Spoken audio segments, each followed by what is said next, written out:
Hello, Doug. Welcome to Brothers and Booze with my friend Doug Ziegler. Yeah, man. What do you got, man? It's a big day. I was drinking before. Yeah. I was drinking before too. I have a double dry hop German Pils from Parched Eagle Brew Pub. Everybody knows. Yeah, so I am doing a Scotch night, but I'm going to hold off on that, and because I want to get our guest in, and we need to have a few moments to talk about the passing of Ruth Bader Ginsburg.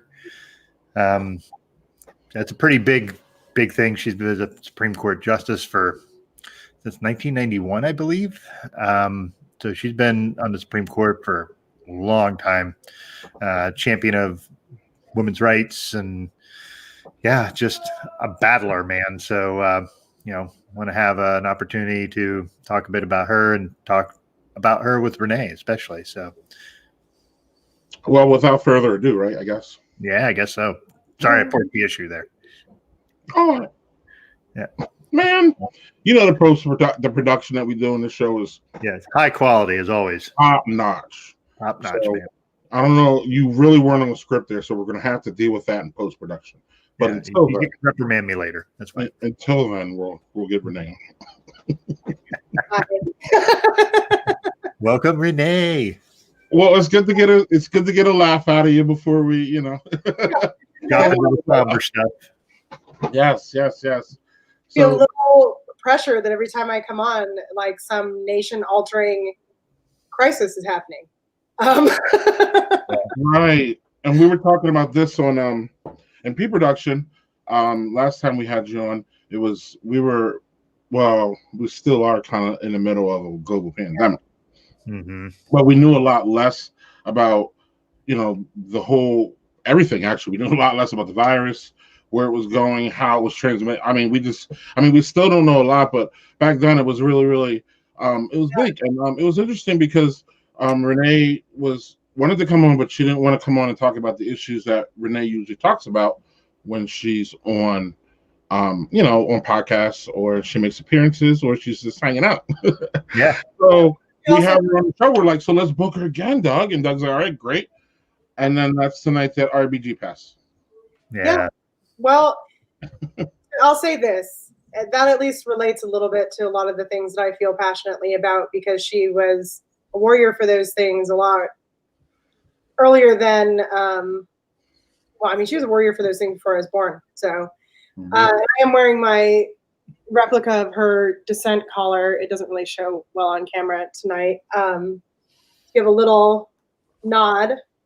I say this is a hard one for me.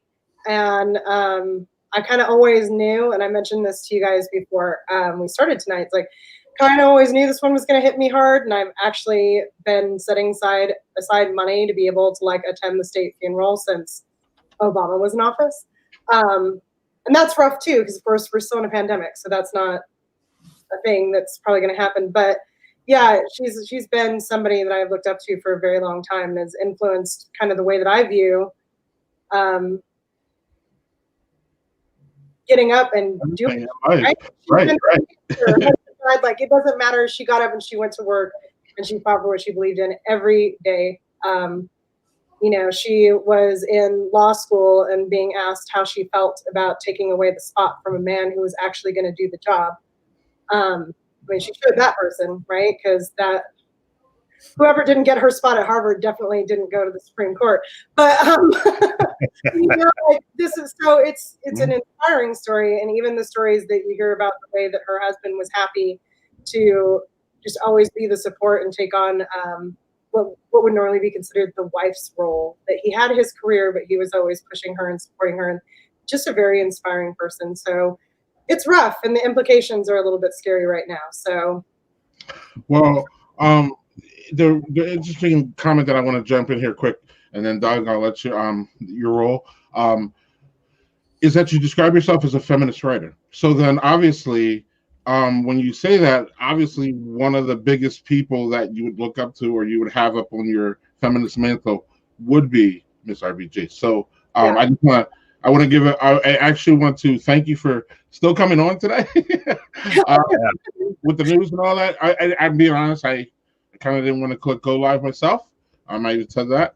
But the show must go on, and she would want it to go on. So I just wanted to comment though, because I was doing my research on you again because I still don't know you personally, and Doug was the one that introduced you to our show. Thank you again, Doug, for that.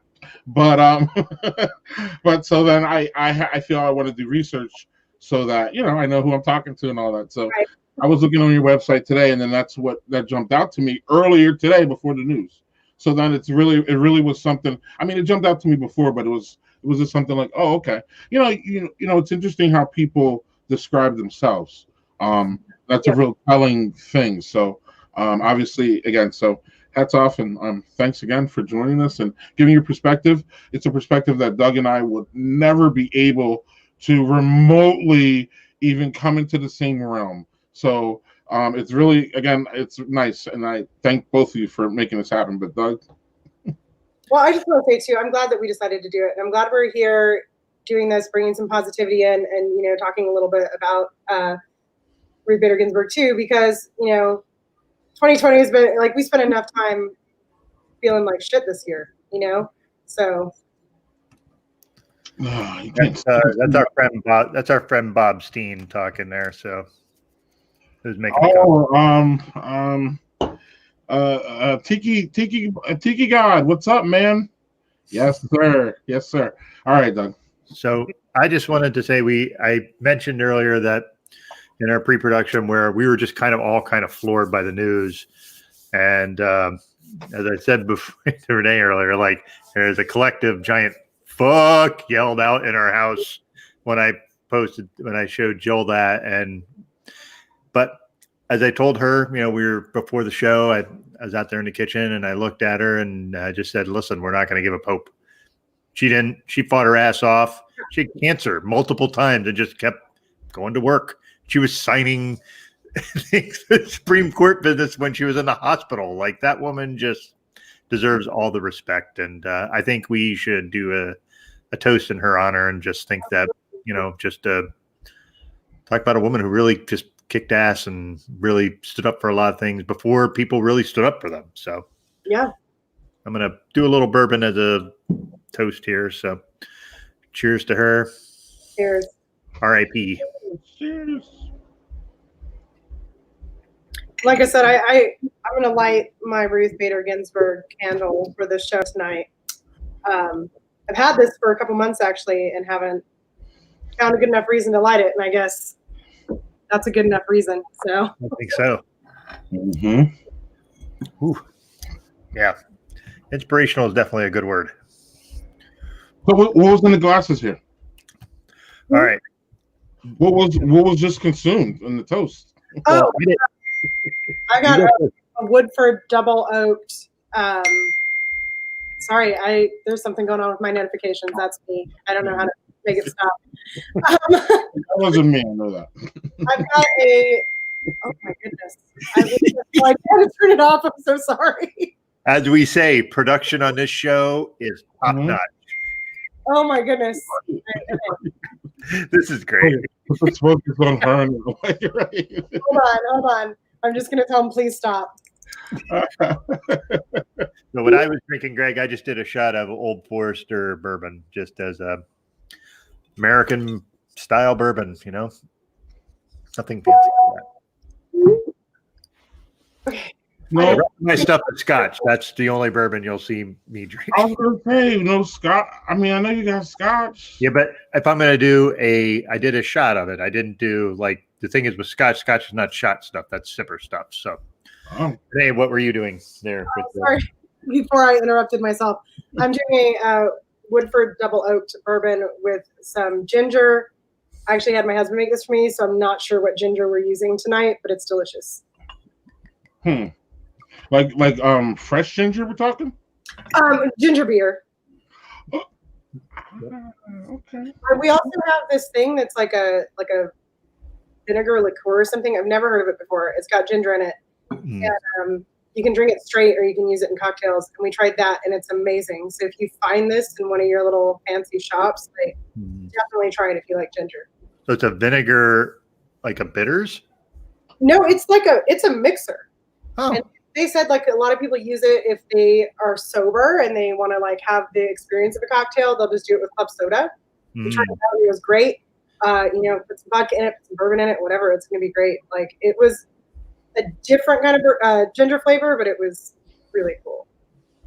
Mm-hmm. All right. So I'm going to go for my first for real thing. So what I'm starting with is I'm going to do a journey of Scotch, and I'm doing 3 different ones, but what I'm starting with is something that gets a little bit of shit is a blended whiskey, Monkey Shoulder.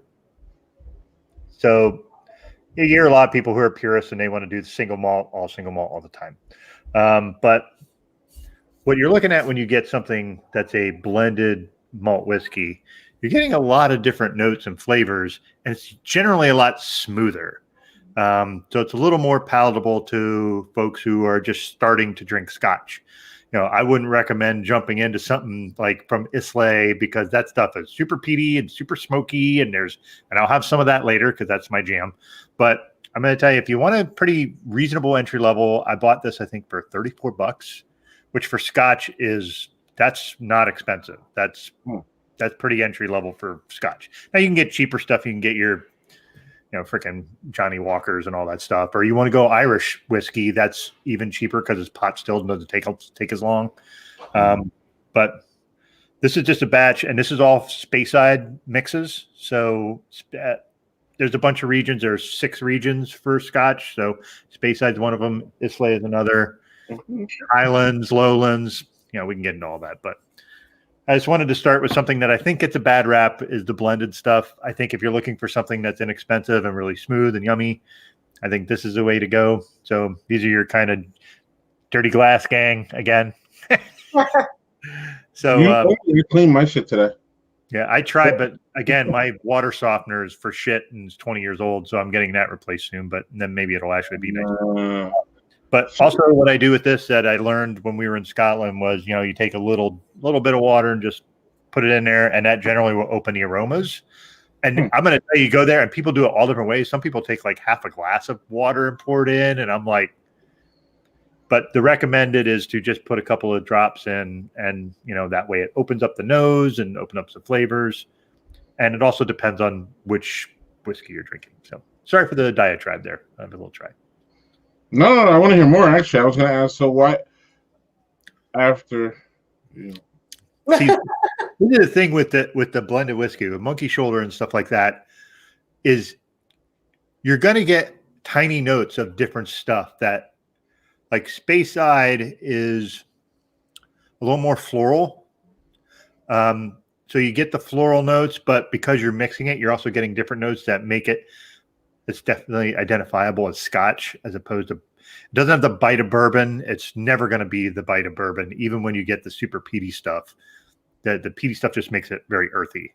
So the thing is, like this, it's a sipper, but my goodness, you could just drink this all day long. Whereas you do something like Ardbeg or something like that, that's very peaty and very heavy. So you're going to have 1 or 2, and that's going to be about what you can do. It's like having like a dessert beer, Greg, like that kind of thing. Mm-hmm, mm-hmm. So why do blended scotches get a bad rap? Because purists tend to say, well, you need single malt because it's longer, blah blah blah, and they just it's more like it's having somebody who says, well, you can only have stout if it's this style and blah blah blah because this is the intended style, and like. There's people that do that, and there's people that do that with bourbon too. Like there are people who be super snobs about bourbon too, and I'm like, hey man, if you like it, like I like Monkey Shoulder. It's about wedding flowers. Yeah. So like there's everything. There's something where everybody will just go like for sure. Right. So, I'm just saying that generally speaking, the snobby crowd will say, well, you need single malt. The only time I get snobby about bourbon is when I order bourbon and they try to give me sour mash. That's it. Well, that's. I think that's pretty acceptable to be upset about that because blah. Mm-hmm. Mm-hmm. I'm looking up Scotch regions now because my brain can't remember all the regions. So sorry. Well. So, Doug, I wanted to. I know nobody cares, but I'm going to talk about it. How about that? So, um, I am a Cleveland Browns fan, as people know, and No. we are. Well, we don't talk about it that much, but we're going to talk about it tonight because they won yesterday. Yes, we are. But the reason is because though I just don't understand people generally. Like we're the Cleveland Browns, and a quick story on us: we suck, and we suck to monstrous levels. 3 years ago, 3 years ago, Renee. I'm not sure if you follow football or how much you're into it, but the Cleveland Browns won one game in 2 whole years.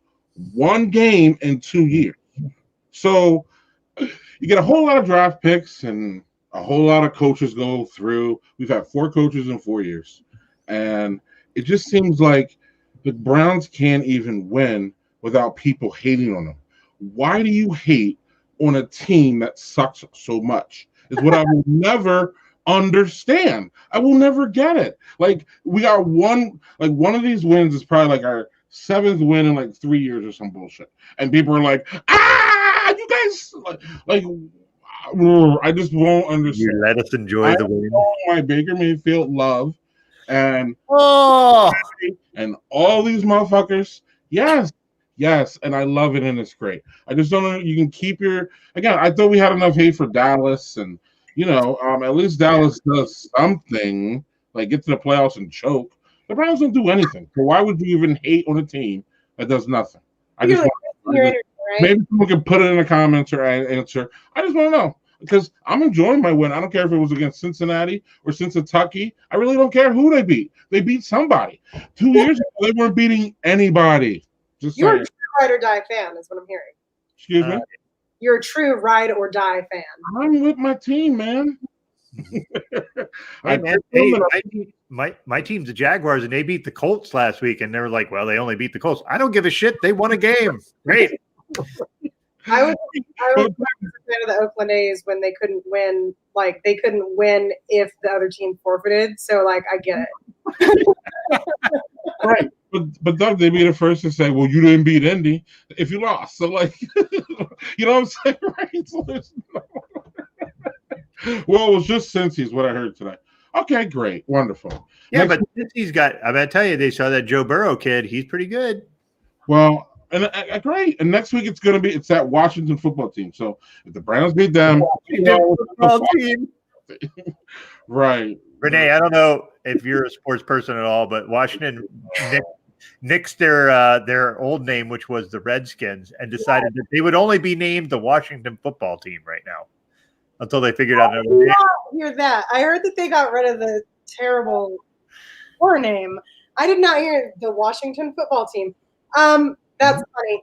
When I was in the reserve, I was in DC, and they did a lot of stuff for Toys for Tots. So I always had a little bit of love for them, but then you never want to say that when they're called the Redskins. So the Washington football team was always very good to us. Hey, Doug, I don't know if you saw this week. They said that they might keep that name. No. I'm going to tell you, that owner is such a dick that would be the exact kind of thing he would do. Like the owner is like one of these .com guys who made a lot of money. Okay. But he's just such an asshole about everything. Like they also had. I think it's fair to say that he's a sexist pig, in my opinion. Because they had the whole. You all know about him and all that. Oh yeah, they had all that whole scandal with that recently. Where I'm like, and he was just like, and I'm like, oh my god, man, what the fuck is wrong with you? Like he's the profile that like old mad men, old school little boy. Yeah, it's horseshit. He's so again. I hope the Browns win. Arthur says that I think people are trying to clown on the Browns because they think it's an easy target. Well, it is an easy target. They suck. So yeah, it's an easy target. All right. Thank you. But plus I think Baker didn't want Burrow to upstage him. Baker doesn't want anybody to upstage him. That's Baker Mayfield. So he doesn't want anybody to. So I'm with you, Art, on that too. Can I ask? So I'm going to go a little bit on the football. Who wears the headband better, Baker Mayfield or Gardner Minshew. Gardner does everything better. Gardner is freaking. So this guy for the Jags is like this. Apparently, when he was in college, he walked around with like a bottle of like wild turkey on his hip, like in like a holster. Like he was just this kind of like he's like just this weird guy who's like a really good athlete. He's too cool. Cool. Like we suck. Make somebody entertaining. Who cares? He is cool, man. He's, in my opinion, he's too cool for school. Yes. So I'm glad we got playing. So yeah. I'm not a sports person, and I'm married to a British guy. So the extent of sports that we go through in our house is we watch RuPaul's Drag Race. Okay, he's not not a soccer guy. No, Wow. he played rugby for a while when he was in high school, but he was a goth, so it doesn't really like. I don't know how that happened or why. Yeah, I was again. I fully admitted that I was stalking your pages today and this week. So I did see your husband, and he looks like a bigger guy. So he looks like he was in that rugby. Was he? Was he that rugby? Well, he's a Marine officer. Mm-hmm. So yeah, I don't know. It's funny to say he looks like a bigger guy. He looks that way, but he's like, I mean, he's buff, but yeah. Mm-hmm. Oh, he's buff. I like how you said it. Yeah, he's buff. Yeah. Well, he's a Marine. It would be sad if he wasn't. But True. Now, to be fair, my dad was a Marine, and he's not buff. Well, I'm not anymore. I've had almost 11 years to get rid of that. Right. So real quick about the headband question. Jim McMahon. And then we have then artist. Then he says Walter Payton. Oh no, I'm going to give you one better than that, and I'm going to go. This is Deion Sanders. Nope, I'm going to give you John McEnroe with his freaking giant fro and his headband in the 70s and 80s was just awesome. It was like Art Garfunkel wore a headband. How about the guy Johnny in Cobra Kai? Oh yeah. So now you brought up John McEnroe. Could John McEnroe survive in 2020? Oh, absolutely not. No. Why not, Renee? Say it. What's up? Because back when he was doing it, tennis was like so buttoned up that everybody liked to see somebody like angry and brash and vulgar, right? Right. But now people would be like, "Oh, it's a rich white guy being an asshole. Ooh, big fucking surprise!" And he married Pat. What was it? Not Patty Smythe. It was the lady who sang "I Am the Warrior." Was it Patty Smythe? Really? Yeah, that's his wife. Really? Yeah. Look at me looking this up. That's like 80s hotness that I remember when I was a teenager. So yeah. Go John McEnroe for that. Later. Oh, wow. He's correct. Hey, I'm going to tell you, when it comes to 80s music, I am a freaking dork, and I remember all that shit. My wife gets so mad at me that I remember all this 80s music, and she's like, if you could just take that shit and put good information in your head. I'm like, I can't delete the file. And I like, I'm a big fan of 80s post-punk and new wave. But then also there's the other part of me that loves 80s pop, and people think that makes no sense, but it makes perfect sense to me. And sometimes you want to be depressed, and sometimes you just want to not think about anything and be like, Yeah, there's a lot of that. There's a lot of that in the 80s pop stuff, because cocaine was a hell of a drug then, I think. So was strong cocaine in the 80s, or was that still the 70s? I think that was Eric Clapton. I want to say that was the 70s. Yeah, okay. But like late 70s, I think. But yeah, my favorite thing was someone trying to say that that song was anti-drug, and it's like, well, here's a picture of Eric Clapton wearing a T-shirt that says "No snow, no show." So he likes cocaine.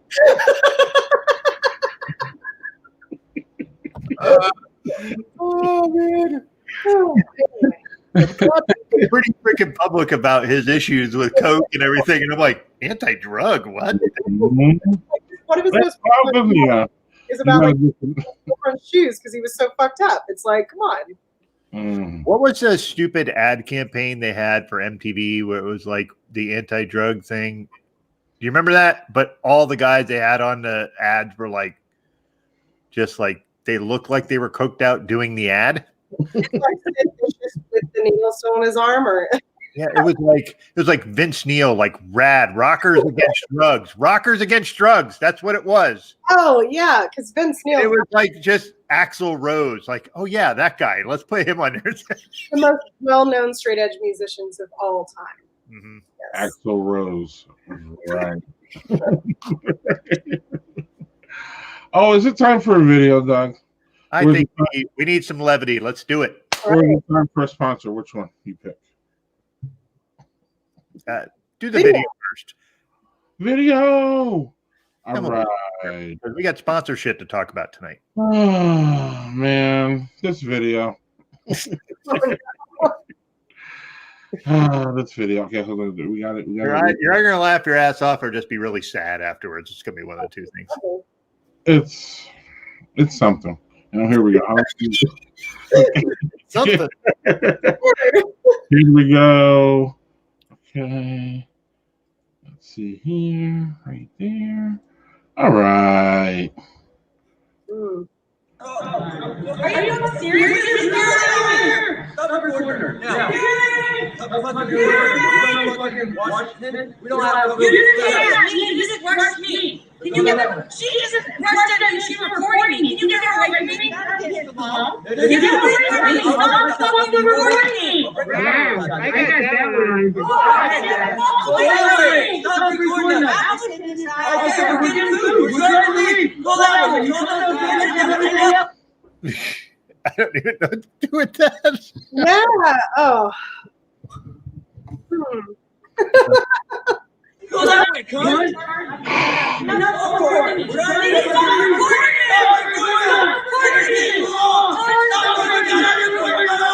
It's getting long. I'm idiot. Give me the fucking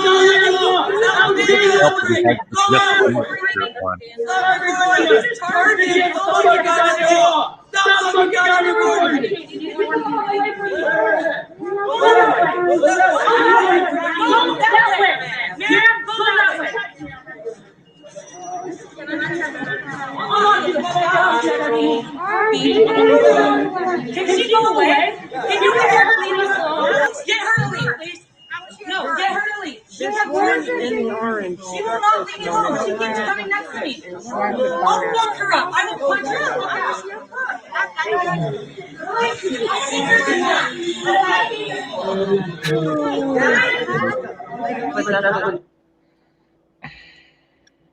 I like that the lady was wearing a t-shirt that said love through the whole thing. And I like that the guy was wearing the Just Do It shirt. And he was because he sounded very much like that Shia LaBeouf meme where he's like, just do it. He's like, he's like flexing and doing all that kind of stuff.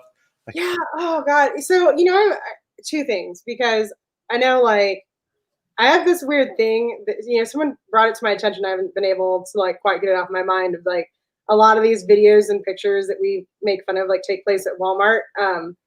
And people talk about it being a class issue and everything, but it's also like, where I live, we have a lot of semi-famous people that live here full time and a lot of actually famous people that are in and out, like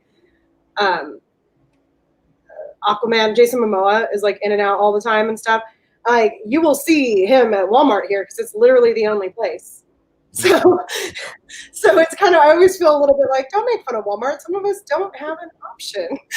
It's Walmart or Amazon. yeah. Okay. Sometimes you just don't like, all right. So where I am, I have plenty of options. But like sometimes like a lot of those places, it's Walmart or like I said, Amazon, like I'm either ordering online or I'm going in person. So like, yeah. And the thing is like, we've had this discussion before where like, the whole Karen phenomenon, like, has that always been going on? Or are we just getting this because people are videoing it more? Or like, I think we've kind of arrived at the idea that it's a blend. I think that's, one of those double-sided coins too, right? Like on the one hand, there is a certain type of white woman who is not uncommon, who feels very entitled and wants to throw her weight around. But on the other hand, I think sometimes, women in general are told to just sit down and shut up. And so, like, are we judging every single person who stands up for them, or every single white woman who stands up for themselves in like a retail setting? Or are we only judging the ones that are being like blatantly out of line? Are we only judging the ones that are being blatantly racist? Like I feel like it's super complicated. Some of these videos you watch it and you're like, well, yeah, that's a Karen. That's somebody who needs to be, put in line and told to shut up. But I don't know that it's like as a phenomenon where you hear people just throwing the name Karen around. It's like, well, yeah, but sometimes you have to say like, no, you can't speak to me that way, or no, you need to listen to me because what I'm saying is true. And this, just because there's some guy here saying different or whatever, I don't know. I don't have an answer for it because I think that it's a genuine issue. Yeah, I think there's another issue. What's interesting is we've had this conversation with other people who are people of color, and they're like, no, the Karen stuff's all the time. We see it all the time. And I'm like, that's true. And I don't see it because I'm a freaking white dude and nobody says shit to me because I'm a white guy that walks and nobody gives me shit. So like, I'm not a woman and I'm not a person of color. So you both have valid views of this that I can't see. So the complicated part is because like, how many women, like, you think some woman who's just had a fucking shitty day, and you don't know. It could be something where she has a really shitty thing going on at home. Like, we don't know. And it's hard to have the empathy, but I think you're right where you go. The Karen thing, you can spot it when you see it. Maybe. Yeah, because like I feel really like I've worked retail, I've worked fast food, I've done all those shitty jobs. So when I am in those customer service situations as the customer, like I am keeping in mind, like, do not do something that's going to make this person's job harder. Mm-hmm. Or you get on the phone with your customer service person and you're hyped up because you wouldn't be on the phone with them if something wasn't wrong, but you're like, okay, this person is getting paid minimum wage, sitting in a fucking cubicle, like it is not their fault. Mm-hmm. And you definitely see people who are like, hey, you making $7 an hour at Walmart, take my wrath. And you definitely see people who are doing it in ways that are clearly racist and clearly out of line. And I never want to say like, oh, pat that girl on the back for speaking her mind. Like, no, fuck that girl. But I just worry sometimes as a loudmouth person myself that when I'm appropriately standing up for myself, or I see another woman who's appropriately standing up for herself, that people just decide to write her off because we've made this kind of meme. And so it's complicated. But like, like super fucked with women who are just making people's lives miserable because they have a bad attitude. Agreed. Well, how do we complicate this? Because it's not just a woman thing. There's men running around acting like Karens. Right, and we don't. I actually like to use that word for them because then it takes a gender out of the whole Karen thing a little bit, at least for me. So like, what's the male form of Karen? It's Karen. The whole thing is Karen. Okay, that type of behavior is Karen. Just because we put a female name on it doesn't mean that it's limited to that, and or it doesn't. It shouldn't be a gender thing, in my opinion. Well, I agree. When both genders are absolutely doing it. Now we may be seeing, in proportionate amount of women doing it, but again, this is all anecdotal evidence. No one has really hard evidence, and right. What is seen is what is seen. It's just an interesting thing though, because it's not really like media as we know it, whereas people pick and choose what is seen. All I got to do is go out to Reddit, and it's there. But again, on some level, people pick and choose on what's Reddit because people upload things, and you know what I mean. So then, I don't know if a guy freaks out. Is it more viral than if a woman freaks out? Probably not. Maybe. No, I think too a lot of times that your certain type of white guy that is your parallel to that certain type of white woman. They have an approach to being intimidating and trying to throw their weight around. So it doesn't make a wild video because it's more subtle and it's more about intimidation. It's more about where, I'm like, you don't know who I am, whatever. And so that's not plastered all over our screens. But I have been a woman in this world for a long time, and I know that there is an overabundance of dudes, and particularly straight white dudes, that think that they own everything and everything will go their way. And who don't think twice about making someone's day miserable. They just don't do it really loud. It's like that kind of weird phenomenon we have, like where a lot of guys think that if they're being calm and shitty, they're not actually being mean. Mm. But It's a David Foster Wallace approach. yeah. Sorry, that's a nerdy book thing. Okay. No, but I get it. It's like, Someone got it. That's good. yeah. Like if I get mad, I'm mad, and I am going to be loud. And you are someone I actually give a shit about, and I get mad enough, I'm probably gonna cry. And then people go, "Oh, look at this crazy lady." But I see men who are way more out of control of their emotions than me. They go like, and then they're just assholes, but they're doing it like this. Well, remember, Convince themselves that they're actually above the emotional shit. Well, guys go from "Hey cutie" to "Fuck you, you ugly bitch" in 3 texts when they're trying to get a date with a girl. So like everybody's got their emotional. well, I was told during the 2016 run up to the election that women were too emotional to be president, and now I've been force fed an emotional asshole for 4 years. Yeah, I still hear that, and you hear. Oh, he's a male. He'll remind you 600 times he's a male. Yeah, but you hear it from women too, and this is the big thing, right? I don't hang out with men because I only hang out with men because we hang out with women. There's too much drama. They're too emotional, and I'm like, every single woman I know has got 7,000 screen caps of a guy who hit on her. Right. Sometimes not even on a dating app. They're just on Facebook minding their own business. Hit on her, and she was Facebook dating app. Yeah. The thing is like flirt like a straight guy, and it'll be like, hey, hi, hey, fuck you, you ugly cunt. It's like, oh, that guy's not emotional at all. He's super in control of everything. Like that's it's not fucking true. Doug, yes, and Doug, where do we talk about this? Or was it? I'm not sure if it was on a show or not. Where you were telling me about, and I was like, oh, duh, about men DMing women on Twitter. Was this is a post-production thing, wasn't it? I think it was how shitty men are on Twitter. Do you know anything about this, Renee? Because this sounds like the same kind of. Oh, I'm sure she knows quite well.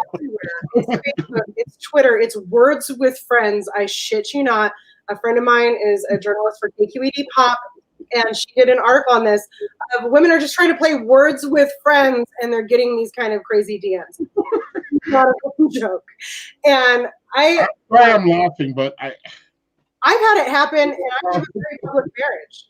Like, you said you look at my Facebook. There's pictures of my husband. Like, it's like I'm clearly not on the prowl. Sure. Yeah. sure. Wow. Okay. Hey, can Greg, you poured something. What did you pour? Sorry to go that route, but yeah. Man, I poured this almost this whole bottle. Yeah. It's Black is Beautiful. Oh, nice. Ooh. Which one? The one from Parched Eagle. It's the Schwartz beer. Oh yeah. It's not as roasty as I like Schwartz beers, but that means that it's fucking fantastic for most people. It's great. It's yeah. Nice hot presence, but more. It's really roasty and smoky. Would you say, Renee? I say, can you guys help me out here? Because I thought that there was some kind of like bubbling controversy about the Black is Beautiful beer, and I feel like you guys are more plugged in than I am. Am I bringing up something I should have brought up? I don't think there was a controversy of it, really. Like maybe a couple, like when Founders made one, that was probably a Oh, it's several different breweries who've made a beer with this name. Got it. Yeah. You explain this better than I can. Yeah, I think maybe. What happened was during the pandemic and the social unrest, a black-owned brewery came out with came out with an initiative, Black is Beautiful, and if you brew this beer, they want all the proceeds to go to a local Black nonprofit, community place. So it just took off during, the social unrest, and breweries were just doing it. Now, I guess the controversy is, the reason I rolled my eyes is, I think it's just every I don't think it was any bigger or more than any controversy when Black people try to do something and white people try to support Black people. There's a certain segment of white people, and there's a little segment of Hispanic and Black people who are, again, why do we have to do shit for Black people? Blah, blah, blah. So I don't know if it went any further than that. Is that me? That one's not me this time. That was me. Bye. So high quality, man. High quality. Yeah. So I don't know, Renee, if it went anything beyond like the normal, horse pushback horse shit that you get. It's generally horse shit. And so I saw like a ripple, and I didn't know if I needed to pay attention to it. So I appreciate it, because I understand what you mean, because, I'm a person who tries to be thoughtful about what I buy, and especially if it's associated with like, a marginalized group or something. Like, don't sell me something that is about, I'll talk from my own experience. Don't tell me something that's about feminism and you take all the money. Like, you better be giving some money for a cause. If I'm going to buy Black is Beautiful beer, then I want to know that it's going to like a bail fund or something that actually makes a difference. And so I'm glad you explained it to me, and I hope that I didn't just like rehash something for your viewers that they already knew. No. I like to know, because if I should be paying attention to it, then I will. But if I should just be buying that beer to support a good cause, then I love beer, so I'll do that too. I'd say generally buy the beer. Again, no one, we in the Black community are asking for receipts, but everybody needs to ask for receipts. Mm-hmm. So, like, it's not just on us; it's for everybody to say, "Hey, did that money get to where it's going?" So, that's really what at this point what we should be doing as far as when we buy this. But a lot of breweries are doing it. They put the recipe out there. So then what happens is some brewers started doing different beers. So then there's different variants all over the place depending on the brewer. So it's a really I don't know, fun and good thing generally. Renee, I'm with you. I run into a lot of these things skeptical about where the money is. Are you just doing this, founders, to just be, to put on a show? I'm really wary about a lot of things. Doug and I talk about on the side. I'm worried about Black is Beautiful. I want to be appreciative, but at the same time, I'm still skeptical. Does that make makes perfect sense? Hamilton is one of the best examples I have in my whole life. I am not skeptical of it anymore. I was when it first came out. Is this something that just white people love, that they just run around and spend $400 on a ticket and normal Black people can't get in? And now we're all like, yay, it's great. Hamilton's great. And I did something for civil rights because I went to a show and paid $400 to show my white privilege. So, sorry, that's kind of how I felt about Hamilton. But the more I hear about it, and I still haven't seen it, my kids saw it, the more people I hear about it, I just think it's definitely, without a doubt, a positive thing. And I'm not negative on it anymore. When it first came out, I was. Renee? Well, I don't have that experience, right? Like, I don't have the knowledge and the background to have that experience, but I have the experience of, there's a brand, it's still out there and it's still super popular, that made feminist t-shirts and tote bags and whatever. And you thought like, yeah, like you're supporting feminist artists and you're supporting women and the money's going to a good place. And then you find out that some dude owns it and there's a culture of sexual harassment and all kinds of hostile workplace shit going on in the business and all this crazy stuff. And you're like, okay. So when I buy the shirt that says, consent is sexy or whatever, the guy who's making money on it is the guy who's sexually harassing the women who work for him. So like, it's like you get burned. It's not, that skepticism doesn't just like erupt out of nowhere. Like you're just a shitty person that hates everything. It comes from getting burned over and over again. Mm-hmm. Yeah. Preach. Doug, you got anything else? Or as far I had two more. What's yours or? Renee, are you still on your first, or are you doing something else? I'm only doing one because my husband wants to make me margaritas later. Okay. So Yeah, okay. Hold on, Doug. Well, I'm sorry. I got to get to the margaritas real quick. What kind of margaritas? Just straight up, or do we do iced, or what do we do? So my husband's a really great bartender, even though he's never been a professional bartender, and he loves finding the right recipe. We actually bought a citrus juicer because we were drinking so many margaritas. So he'll do a regular lime margarita over ice with a habanero salt rim, which I can recommend enough, especially if you get out to Joshua Tree and buy the local brand that's sold at the farmer's market. And then we found out, because we have an acre of prickly pear cactus. And we found this prickly pear syrup. Now we're trying to make our own because we just harvested a bunch of prickly pear from our yard. Prickly pear margaritas with a habanero salt rim. that sounds awesome. They're pink. You gotta be pure, but they're so good. No, they Who cares about the color? That should taste good. No, I'm not a prickly pear margarita fan. And all right, Doug, we got to get. Five. You got go margarita. Bye. Like, before our jealousy spills out. right, jealousy all day long, man. I'm gonna just say one thing about prickly pear, very quick. Is Shiner made a prickly pear ale not long ago, and it was awesome. Like, yeah, and it was. I think it was an ale. Might have been a lager. I can't remember exactly, but I just remember. Holy shit, that's really good.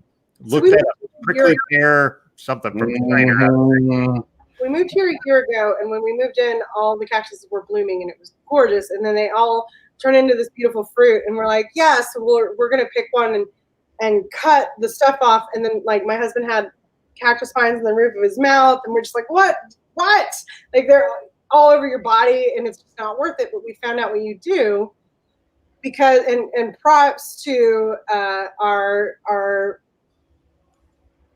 Mexican brethren and sisterin who figured this shit out. You harvest them with tongs, and you burn them over an open flame, and it burns all that fine stuff out that's going to ruin your day. And then you can eat it. You can make it into a syrup. You can put it in your beer. You can put it in your margarita. We are so stoked. Like, we're like, okay, make sure you leave a little bit for the rabbits, because we don't want to not have rabbits anymore, but we need as much prickly pear as we can get, especially now that we know how to eat it without hurting ourselves. Yeah, that's the one. That is an excellent beer if you can find it. I'm going to have to try. It's hard to get out here. So I was surprised we had it up in upstate New York. That's from Texas. So, yeah. Yeah, we got a good beer store. Like I think I told you, when I lived here before, I fell in love with our beer store. So I got to ask the young guy, because it's family owned. Now, give me some of that Shiner prickly pear. Right. You know how to work it already. What's up, Doug? All right. So this is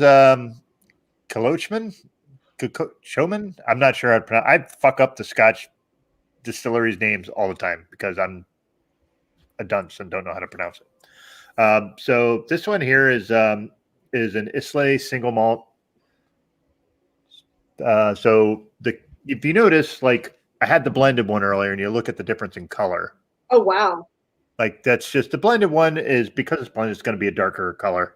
The one I have later is a Speyside, and the color is way different. Now, what's interesting is for these, this looks like it shouldn't be. Looks like it should be light, but because it's Islay, where they use peat as part of the distilling process, it looks light, and it should be smoky or peaty or a combination thereof, depending on how much peat they use in the process. Depends on the water they use, because Islay is an island, so it depends on whether they're inland or whether they're on the sea. Oh, it depends on what they get out of that. So here I poured some in there. You can see how light that is. I'm also going to pour a smidge of water in it. And man, is that smoky. I like to see the ritual of Scotch drinking, even though I can't really I feel like I'm drinking a forest when I drink scotch. Mm. Mm. So the thing that I really, really enjoy, and another thing that they talk about when you're drinking, especially things that are peaty and smoky, is you take a sip and then you breathe in with it, and it's supposed to accentuate all those flavors. Like it just intensifies them like tenfold. It sounds weird to take a drink of something and then breathe in at the same time. Isn't that like a wine thing too, though? I'm not a wine person. I'm not a wine person either. That might be, but like I learned that when I was over there, and I was like, and I'm gonna tell you, you do this. So obviously, I can't portray what I'm tasting when I do this, but there's a way that because you also you have your nostrils are also connected downward. So like even when you breathe in through your mouth, you still get a mild sense of the smell of it. Sounds weird, but it totally works.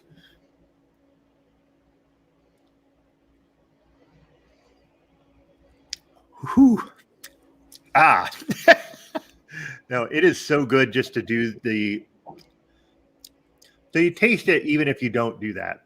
But like to get the real elements and the little tiny pieces of all the flavors in it, you take that tiny little breath, it just combined with the water for some reason that just opens the whole thing up. And it's just like it coats your whole mouth with just this really lovely smoky flavor. It's like, Greg, you and I are fans of smoked porters. You know how you get that if you get a really good smoked porter and you get that smoky aftertaste and it just stays on you and you're just like, that's the shit. That's what I want. And that's how, for me, Islay scotches are. And yeah, cheers. Give me some barbecue ribs. Right.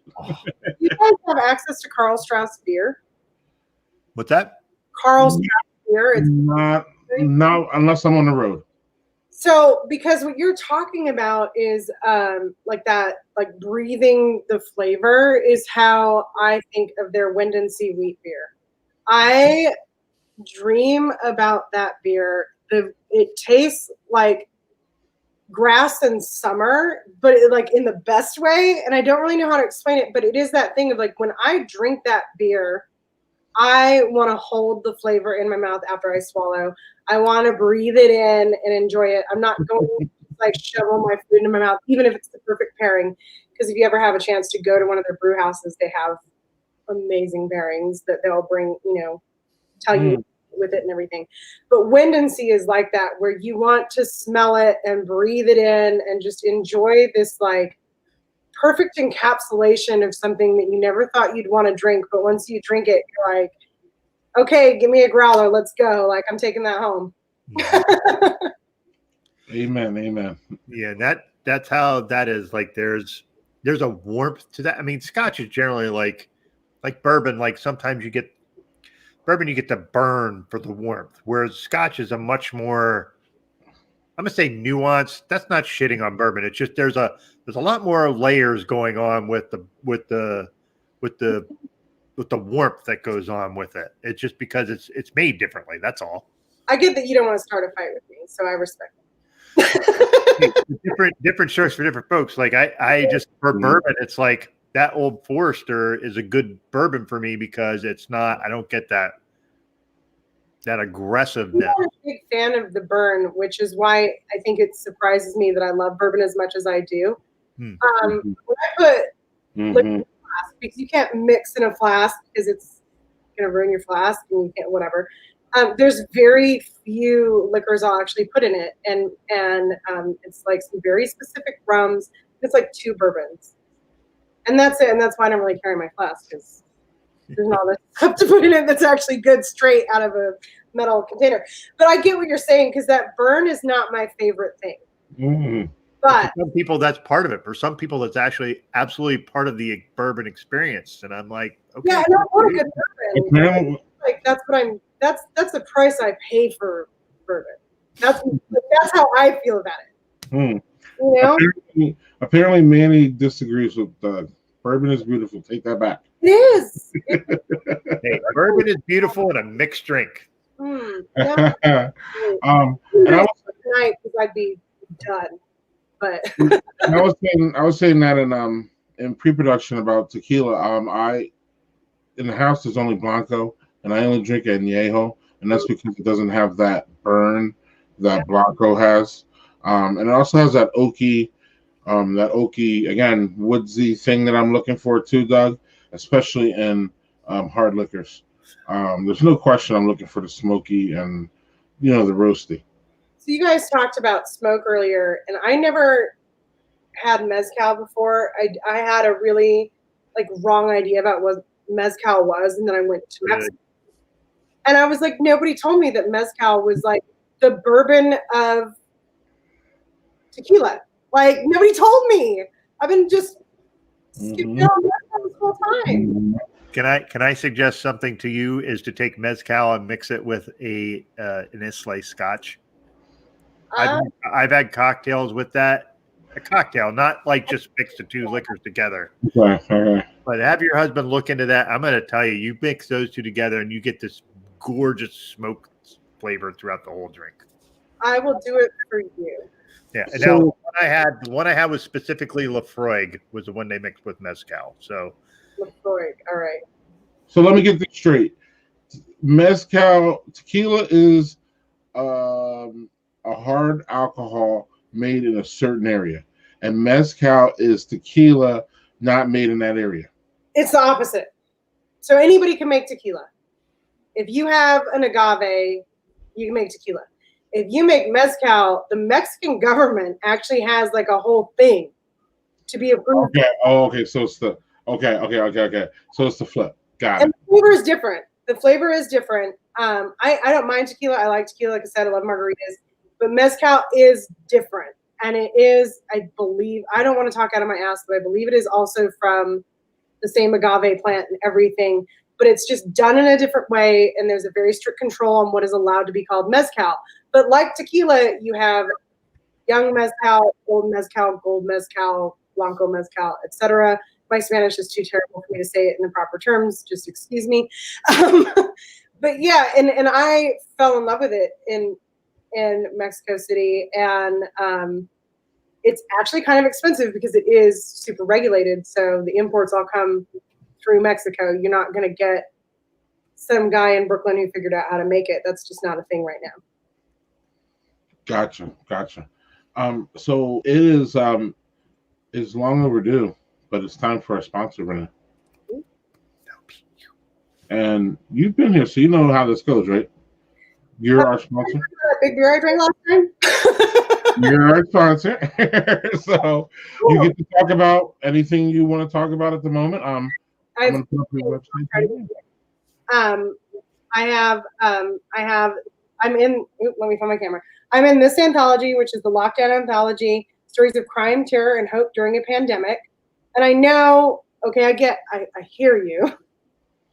You've had enough pandemic, but this is not like our world. These are set in different worlds, and it's a charity anthology. The money goes to Bink, which supports independent bookstores, which are really struggling at this time because they depend on community events and people coming into the store and all of the things that they provide for the community to keep money coming in. Bink is going to help them get through this, and these stories are amazing. And you have stories by some of the best crime writers ever, including Rob Hart and S.A. Cosby, whose Blacktop Wasteland is like running the world right now because he's so amazing. And me and Eric Pruitt, Johnny Shaw, like a lot of people. If you're into crime fiction at all, you recognize their names. And if you're not in crime fiction at all, like buy this book because you're going to see why you should be. And then the other thing I want to talk about is I have another charity anthology called Revenge of the Widow Malman, which is available for pre-order through Down and Out Books, and that benefits the Multiple Sclerosis Society, and it's a really fun book. It's all revenge stories where all of your favorite crime writers kind of make a story up about two of these figures in the crime community. There are editors and reviewers that we all really like. And in the last version of the book, we killed the husband. And then in this version of the book, the wife gets to kill some people to get revenge. And then the last thing I want to promote is I am launching a new website on October 1st called Cult of One Media with my business partner. What we're doing is kind of kitsch with an edge. It's really aimed towards women and femmes, but there's a little bit of something for everyone. We are going to be donating some proceeds to worthy charities. I think the first quarter is going to be Planned Parenthood, but we're going to switch it out so we can spread the love. And you'll be able to find advice columns, horoscopes, some of my true crime stuff, my now infamous essay about Ted Bundy's success being a feminist issue is finally going to get its forever home because it's been published in a couple of different places that have disappeared. And we're going to sell some cool stuff that's fun: buttons, t-shirts, stickers, bumper stickers, fun art. And you can follow us on Facebook, Instagram, TikTok, Twitter, all Cult of One Media. So please do that. And then on October 1st, we're going to throw a bunch of stuff in your face and hopefully you're going to like it. Excellent. And can I find Renee here too? Yeah, Right. and that's my website. Okay. So if all else fails, we can go here. Yeah. And grab you and gotcha. What's up, Doug? So I just want to shout out to the lockdown book. I bought that and read that. And Renee, your story, I fucking love that story. Thank you. I love to hear it. And there's some really awesome folks in there. Hector Acosta is in there, who I follow on Twitter. Is V Castro in there? I can't remember. Yeah, she is. Yeah, she is a badass writer. Oh my god.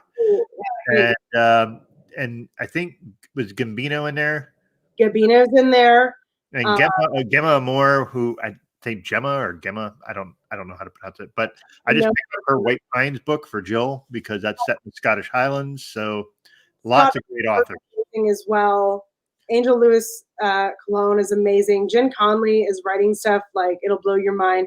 And like I said, if you're not reading Sean Cosby, S.A. Cosby, if you're not reading Blacktop Wasteland, you are wrong.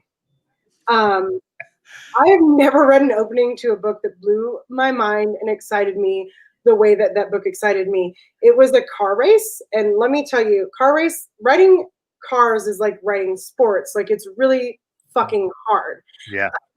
That's why I don't do it. He made it so interesting. And then it flips into your like actual crime fiction where you're like, the fight scene that happened was so, full body cringe. It was so brutal, but so good. And then now you're at home with this guy and you're seeing his life and you're seeing, this life that he's fighting for. And not to put too fine a point on it, but there is not a lot of crime fiction written by Black authors about Black people. True. And it's a hole that's missing because when we talk about crime fiction, we're talking about the people who are most affected by crime, who are most affected by the societal issues that cause crime. And we just don't have a lot of people out there representing for the marginalized groups that are most affected. And this story really brings you right into it. And it deals with class and it deals with race and it deals with fast fucking cars and hard fucking fights. And there's a reason that everybody's losing their mind over his book, which is Blacktop Wasteland. Again, I just want to repeat it a few times because I know I'm supposed to be plugging myself. I would be remiss because this book is so good. So no, notice I said you could talk about whatever you wanted to, and you did. And I'm just excited to be in a book with this guy, and there's a lot of people on this list. I just am like, whoa, I'm very lucky. So yeah.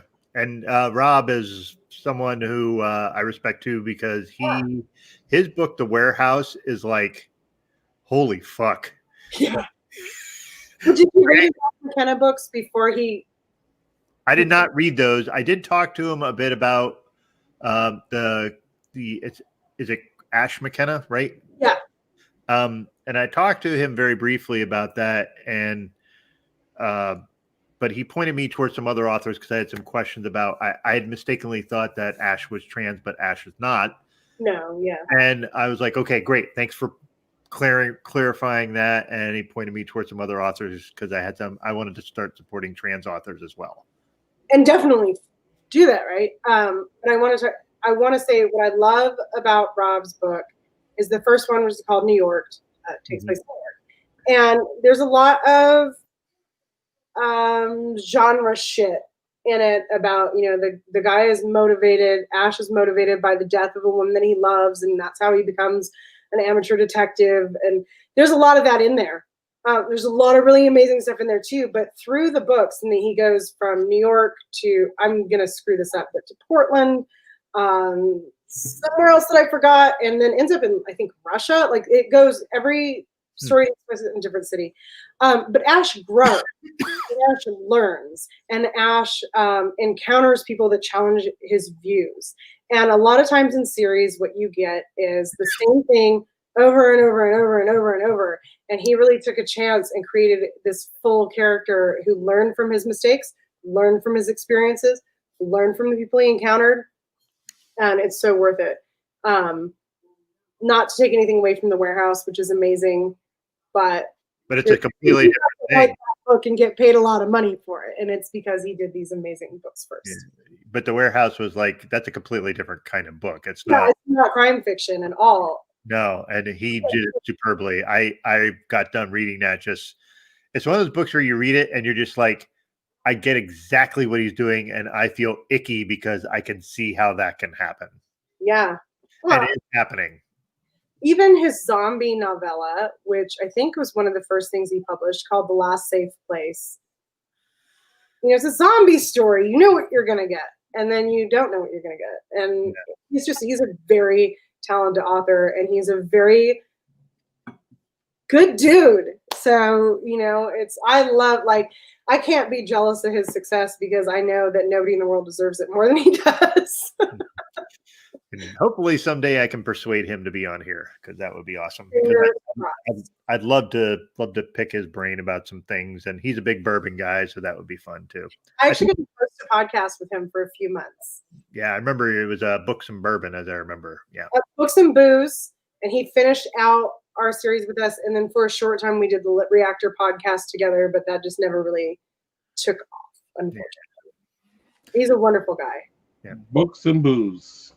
Yeah, that's my podcast history. Love it. All right, so who has something? Well, Renee, we know you're staying on with one drink because you're getting margaritas later. Yeah. Yeah. So, Greg, what did you? Did you pour another one yet, or no? 2 bombers. Oh, that's a bomber. All right. Well, you're gonna make me go to the third one, aren't you? 2 bombers, y'all. I didn't go bourbon yet. All right, so probably I'm gonna pull up last. Last? Yeah, this because I'm only doing 3 scotches because 3 drams is freaking plenty. Woo! So this one is Balvenie, but it's their version of Peat Week. So Balvenie is a Speyside, which, like I said, Speyside is known for not doing peats. That is not what they do. They focus more on the floral elements. It's it's a lot of like apple, pear, honey flavors. Another one that's in Speyside, I believe, is Dalwhinnie, which one of my glasses has Dalwhinnie on it. And Dalwhinnie, when my wife and I went there, they actually paired their whiskeys with chocolate. Ooh. And it was awesome because what they told you to do is, and they were fancy fucking chocolate. It was like, here's a piece of a Hershey bar. And like, no, they had these like cool little tiny little bricks that were made with like different colored chocolates. And like, so what they said was you take a bite, you let it dissolve in your mouth, and then you pour some whiskey in your mouth and do the breathing in thing. And it was just like this otherworldly experience. So if you can ever get to Scotland, if we can ever leave our fucking country again, I highly endorse going to Dalwhinnie just for the tasting experience. Create that at home. You could buy the Dalwhinnie 15 is kind of their stateside flagship. It's an excellent whiskey. It's sweet. It's not aggressive. It's really smooth. But with Balvenie, they make one that's called Doublewood, which is their 12-year, is superb and like $45 a bottle, which is it's expensive, but it's also not expensive for Scotch. Right. So with the Peat Week, this is like one thing they do for a week where they take their general Doublewood and then they just add peat to it. And yeah, then they mature it in an American oak cask, which is totally not what you do when you make scotch at all. You don't put it in American oak. So this is supposed to be ideally a peated, Swedish whiskey, right? That's how it should be. So full disclosure, I had this on my wedding anniversary yesterday. And I bought this. This was a $150 bottle of scotch I found on sale for $50. Oh, wow. So, and I had, I'm like, well, we'll just save that for like a special occasion. And then it's been 4 years sitting in my house. It hasn't been opened. So I was like, maybe we should open that. Like, COVID has taught me that, life's short. So why not fucking do it? So.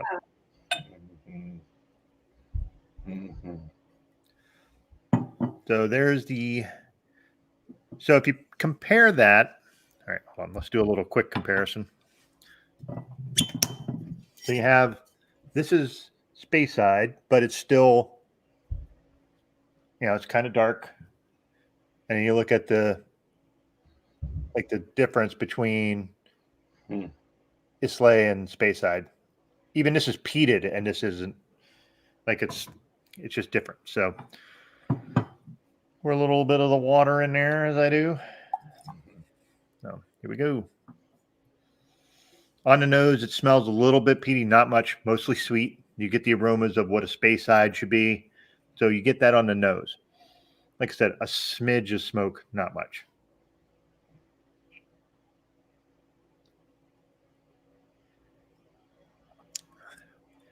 So what's interesting about this is on the front, you get all that nice Speyside, appley, berries, almost sweet flavor, and then it finishes peaty.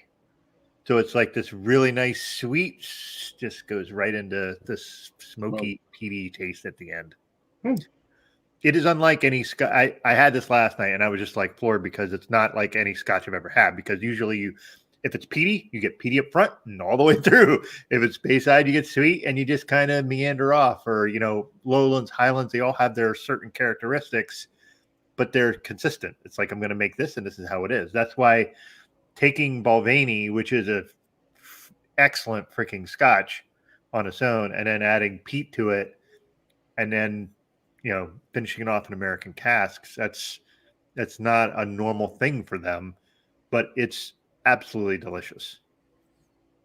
I feel peer pressured through this episode to give scotch another chance. Oh, look at that. Hey, the thing is, for me, scotch I love because there's also the sense of when I went to Scotland, like there's a hominess to how that place feels. You walk and there's a weirdness to walking on the soil where you just feel like your feet are destined to be where they're walking. I don't know how to explain it. I have heritage that goes there. I don't know if that's part of it, but there is a sense of being on the land there that is just, I don't know. And that's what scotch also brings me back to that, because I just remember doing that, and we did that 6 years ago, and it still feels like it was yesterday. I feel like with a lot of cities specifically, but cities live in countries that have like a lot of ancient history that they still honor and put in front. Like you get that feeling. I got that feeling in Paris. I got that feeling in Mexico City. I don't get that feeling in LA. Like LA is just like it's all new all the time. But when you're surrounded by the whole history of a place. In Paris, you have everything from the catacombs to whatever the newest type of cuisine is. In Mexico City, you have, the pyramids, and you have the art, and you have these museums that honor the indigenous history, colonial buildings. You have Nouveau cuisine. Like there's so much there. Like you feel something different when you're there than you feel in a city that's just nothing but whatever's happened in the last 20 years, Sorry, my guest star is being a little bit rude. That Thaddeus Floofington? That is Thaddeus Floofington. Who has his own Instagram, by the way, Greg. Oh, wow. I don't, and he probably has 100,000 more people than yeah. Cats are don't fuck with cats on the internet, man. It's not even a thing. No. I'm not even gonna go there. We'll be featuring a pen with Thaddeus on it. Just Right. we know what side our bread is buttered on. So Renee, we are about to wrap, and we're gonna wrap, and we still have not talked to you about what we want to talk to you about. Do you believe, Doug? This is the second time around. Listen, if we go there now, we'll be here another hour. Yeah, we got to have another time, Renee, if you're down. Right. But as I said in pre-production, and I mean it, and I know Doug means it, we consider you a rotating guest. We want to have you back as much as you want to come back to talk about what's going on. When we schedule you, we'll know next time that we'll be ready for whatever comes our way that day. Whatever catastrophe befalls our nation. Anything else to wrap up, Renee? Fucking vote. Hey, fucking men. You can say more than that if you want. It's up to you. I mean, what else is there to say right now? You know, I feel like I see a lot of my friends who are activists and who are very passionate, and they're thinking about not doing it. And I get it, man. I begged. Wait, I'm sorry, Renee. I have to, they're considering not doing what? Voting. Oh, okay. And I get it because you know I think that there was a time I said several times, you know, God damn it, America, don't make me have to vote for Joe Biden. But here we are. I know you vote for Joe Biden, your grandpa, or you vote for the fucking racist fucking uncle who vote for Joe Biden, and he's not the best, but he's not the fucking worst. And I get it. Like, we want to love our politicians. We want to put them on a pedestal. We want to feel fucking good. But you know what? There is not a single president in the history of the United States that hasn't done some fucked up shit. That is the nature of the job. And the reality is that you can vote for fascism, or you can make the other choice. And we saw what happened when people wanted to hold their nose and all the bullshit that we said about not wanting to vote for. I wanted to vote for Hillary, but a lot of people didn't, and I get it. You know, I campaigned for Ralph Nader when I was 18. I fucking get it. But you know what? Ruth Bader Ginsburg just died, and somebody's going to replace her. We have a president who's already talking about running for a third term, even though we know that's unconstitutional. We have a president who tried to get the U.S. military to fucking turn on American citizens. It's just, you know, sometimes stopping the bad is all that you can do, and it's better than fucking nothing. And that's what I have to say about it. Fantastic. And on that note, Renee, we will see you soon, if not before 2021. Hey, Sooner. We're also gonna do a pre-election show. Oh yeah. We would love to have you. We're gonna pop in and out guests. I will absolutely hit you with that day in post-production. Renee, thank you. Thank you. Renee. I love when you book guests, and I love Renee. She's great. I can't wait to meet her personally. Have you met her personally? I mean, you know her, but like, no, but we've never met in person. I'm not even sure how I met her, but it was over Facebook somehow, and Facebook. I don't know. And it was just one of those things where like, but like initially it was about writing, because you know I'm doing some fiction stuff and trying to get published, which is like I might be banging my head against the wall on that, but she's great. She knows what the fuck she's talking about. She's been an editor. Like, I admire the hell out of her. You know, she's you do. Good people, man. It's just she's good people, and she fucking fights, and she stands up for what she believes, and that's the kind of people I want in my corner. And I think one of the best things we both say personally that we get out of the show is the people that we introduce to each other. Mm-hmm. So cheers to that, motherfucker. Cheers to you, man. And on that note, I only had two. I had Black is Beautiful, and I had a double dry hop. Black is Beautiful was fantastic. I mean, it's kind of hard to, you know, obviously the label alone, but it's a Schwartz beer, so it's obviously right up my alley. This is a double hop German pills. I'm going to talk about it. This thing was juicy. Actually, it was way juicy than I thought it was going to be. It's a little bit. I think it might be a little old because I didn't get a lot of the double hop, dry hop aroma, but it was still a great beer. And you have your scotches here. Yeah. So I'm not going to pick a particular winner. I'm just going to, because I love fucking scotch. So I like all of them for different reasons. Okay. So, like I said, I'm going to start with this just because it was the first one I had, Monkey Shoulder. It's a freaking super good, just blended whiskey. If you want just something that, let's say you have somebody who's never had scotch before, this is a good introducer. It's a way to say, hey, try this. It's not aggressive, because people think scotch is like an old man's fucking drink, or like, you know, it's just like for old white dudes. Hey, I'm an old white dude, so fuck it. But but if you're introducing somebody, this is a really good way to introduce them to whiskey that's not bourbon. And it's just smooth. It's really good, easy to drink. You know, this one was just this is actually a younger distillery. Believe it or not, it's 124 years old, and that's one of the considered new distilleries in Slay. So yeah, but you know, super peaty. Just man, I could. And again, it's sipper, but I could sip that shit all day. You know, and obviously the Balvenie, I love the double wood. I would highly recommend that. They have ones that they age in sherry cask, which is a 14-year. That is pretty good too. I had their 25-year when I was in Scotland at a bar in Scotland. That was really expensive. It was really good, I think, because I'm not sure, because I drank a shit ton before I drank that. But this is just, you get all the sweet notes on the front and you get the peatiness on the end, just a tail. It's really, really superb. Again, this is a very expensive bottle of scotch. This is, like I said, I found this in a clearance rack that was $50 and I about passed out because it's a $150 bottle of scotch. And although the newer ones now, they're $200 a bottle. So yeah, this is not an easy find. And if you can find it and it's affordable, get it. If you can't, I totally understand. It's not a cheap whiskey. So all right, brother.